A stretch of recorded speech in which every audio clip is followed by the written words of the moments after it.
तो चलिए अब मैं प्रश्नावली 10.2 के प्रश्न नंबर 9 को देखता हूँ। तो प्रश्न नंबर 9 में मुझे एक आकृति दी गई है और इस आकृति में मुझे कहा जा रहा है कि सिद्ध करो कि एंगल ए ओ बी बराबर है 90 डिग्री के। तो क्या सिद्ध करना है मुझे?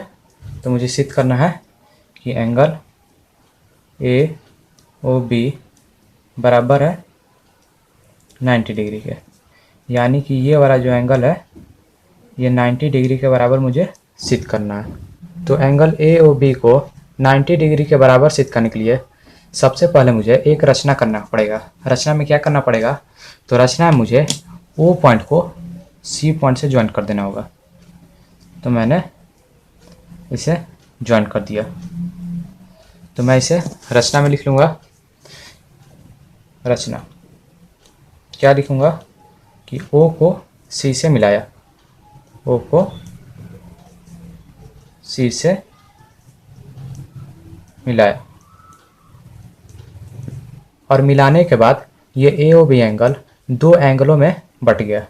तो मैं पहले एंगल का नाम दे दूंगा 1 और दूसरे एंगल का नाम दे दूंगा 2, और यहाँ पर जो एंगल बन रहा है उस एंगल का मैं नाम दे दूंगा 3, और यहाँ पर जो एंगल बन रहा था उस एंगल का नाम मैं दे दूंगा 4।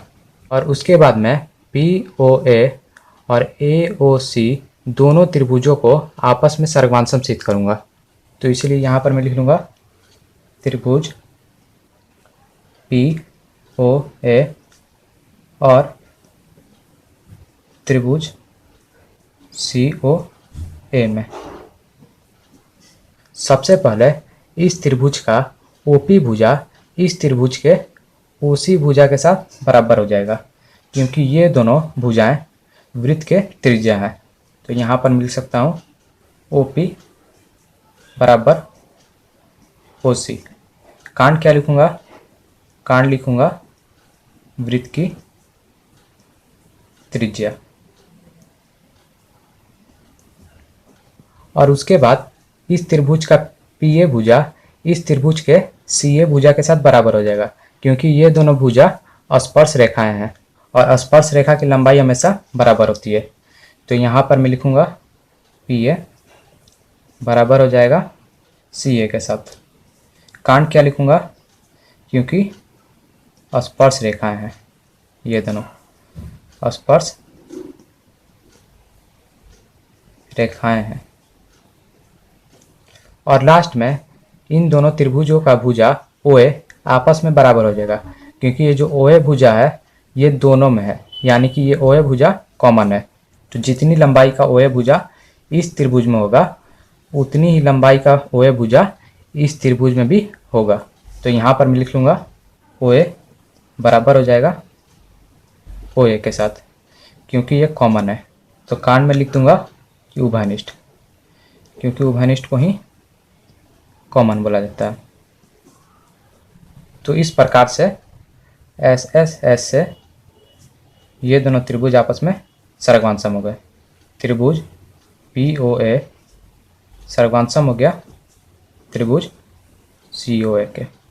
तो जब ये दोनों त्रिभुज आपस में सर्गवांसम हो गए तो इसके संगत कोण और संगत भुजा आपस में बराबर हो जाएंगे। तो इसलिए इस त्रिभुज का एंगल 1 बराबर हो जाएगा इस त्रिभुज के एंगल 3 के। तो यहाँ पर मैं लिख लूँगा एंगल 1 बराबर हो जाएगा एंगल 3 के। कांड क्या लिखूँगा? तो सिंप्लिसिटी से। तो जैसे मैंने इन दोनों त्रिभुजों को आपस में सर्गवांसम सिद्ध कर दिया, वैसे ही मैं इन दोनों त्रिभुजों को आपस में सर्गवांसम सिद्ध कर सकता हूँ। तो मैंने यहाँ पर एक त्रिभुज को सर्गवांसम करके दिखा दिया है, तो इसलिए मैं अब दूसरे त्रिभुज को सर्गवांसम करके नहीं दिखाऊंगा। मैं यहाँ पर क्या लिख दूंगा डायरेक्ट? तो मैं लिख दूंगा कि इसी प्रकार से ये त्रिभुज जो है, यानी कि सी ओ बी त्रिभुज सी ओ बी सर्गवांसम हो जाएगा त्रिभुज क्यू ओ बी के, यानी कि ये त्रिभुज के। तो यहाँ पर मैं लिख दूंगा क्यू ओ बी। और सिंप्लिसिटी से इसके भी संगत कोण और संगत भुजा आपस में बराबर होते हैं, तो इसलिए इस त्रिभुज का एंगल 2 बराबर हो जाएगा इस त्रिभुज के एंगल 4 के। तो यहाँ पर मैं लिख दूंगा एंगल 2 बराबर एंगल 4। कांट क्या लिखूंगा, तो लिखूंगा सिंप्लिसिटी। तो इतना कर लेने के बाद अब मैं यहाँ पर देखूंगा कि ये जो पी क्यू है ये एक सीधी रेखा है। तो एक सीधी रेखा पर कितने डिग्री का कोण बनता है, तो एक सीधी रेखा पर 180 डिग्री का कोण बनता है। तो यहाँ पर मैं इन सभी एंगलों का योग 180 डिग्री के बराबर लिख सकता हूँ। तो सबसे पहले यहाँ पर मैं लिखूंगा, चूँकि पी क्यू एक सीधी रेखा है, तो इसलिए इस सीधी रेखा पर टोटल कितने डिग्री का कोण बनेगा, यानी कि इन सभी को मैं जोड़ दूंगा तो टोटल कितने डिग्री के बराबर हो जाएगा, तो 180 डिग्री के बराबर हो जाएगा।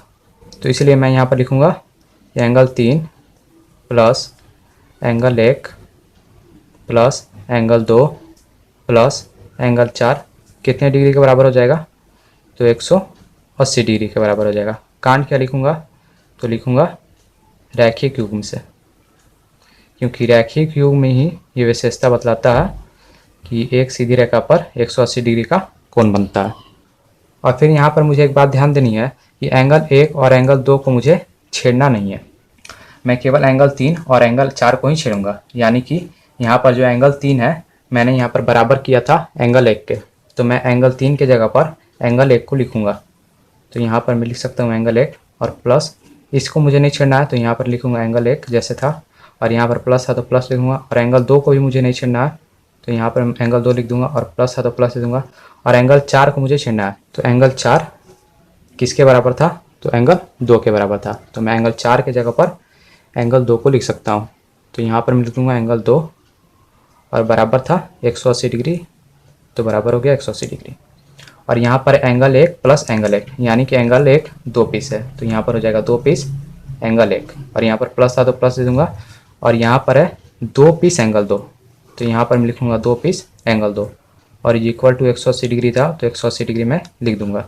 और यहाँ पर 2 उभयनिष्ठ है यानी कि 2 कॉमन है, तो 2 चल गया बाहर, और यहाँ पर हो गया एंगल 1 प्लस एंगल 2, और ब्रैकेट बंद हो गया, ये इक्वल टू हो गया 180 डिग्री।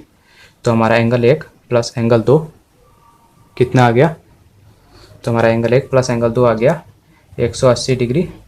और जब 2 इंटू में था तो बराबर को उधर जाएगा तो डिवाइड में चला जाएगा। 2 से जब 180 डिग्री डिवाइड होगा तो आ जाएगा 90 डिग्री। तो हमारा एंगल 1 प्लस 2 आ गया 90 डिग्री। तो जब ये दोनों एंगलों का योग आ गया 90 डिग्री, तो ये पूरा एंगल कितना हो जाएगा, तो पूरा एंगल 90 डिग्री हो जाएगा। तो पूरा एंगल हमारा क्या है, तो पूरा एंगल है हमारा AOB। तो इस प्रकार से हमारा एंगल AOB कितना आ गया, तो हमारा एंगल AOB आ गया बराबर 90 डिग्री के, और यही मुझे सिद्ध करना था। तो इस प्रकार से आप प्रश्न नंबर 9 को हल कर सकते हो।